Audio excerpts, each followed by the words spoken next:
Les élus ont aussi déclaré recevable la proposition de loi modifiant et complétant la loi numéro 10/14 du 31 décembre 2010 relative à l'aviation civile en RDC, ce après les réponses apportées par les députés nationaux André Claudel Loubaya aux préoccupations soulevées par les élus lors du débat général. Ce texte a été envoyé à la commission aménagement du territoire, infrastructure, nouvelles technologies de l'information et de la communication pour examen approfondi en DA 10 jours, soit du 20 au 30 mai 2022. Pour l'initiateur de cette proposition de loi, ce texte a l'avantage d'aider la compagnie Congo Airways d'atterrir à Bruxelles, à Paris, tout comme à Washington.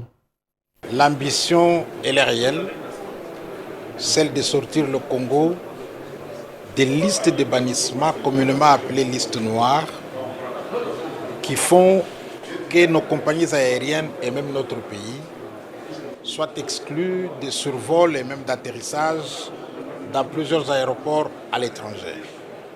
Et pour y parvenir, il faut absolument arriver à modifier et compléter la législation en vigueur, celle de 2010. J'ai fait le plaidoyer et l'Assemblée nationale, dans son unanimité, a voté la recevabilité. C'est une étape pour laquelle je remercie les collègues, mais ce n'est pas encore terminé parce qu'il y a tout le travail qui doit se poursuivre au niveau de la commission d'aménagement du territoire et infrastructure pour aller nettoyer la loi, l'améliorer et la rendre encore beaucoup plus conforme et à notre législation nationale et à notre constitution, mais davantage aux exigences de l'Organisation de l'aviation civile internationale. C'est vrai que comme média, comme citoyen, vous avez peut-être du mal à comprendre si les termes sont beaucoup plus techniques.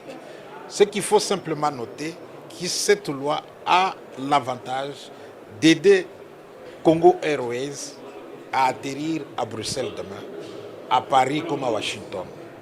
Cette loi a l'avantage de permettre à un pilote congolais qui a reçu la licence de pilote ici au Congo, d'aller se poser à Bruxelles, à Paris comme à Washington. Parce que jusque-là, nos pilotes, comme nos avions, sont locaux et ils n'opèrent qu'ici. C'est tout ça qu'il faut maintenant mettre dans une loi pour aider l'État congolais d'abord à redorer son image en devenant à la fois fréquentable, mais en même temps aussi à mesure de fréquenter les aéroports et les différentes pistes à travers le monde.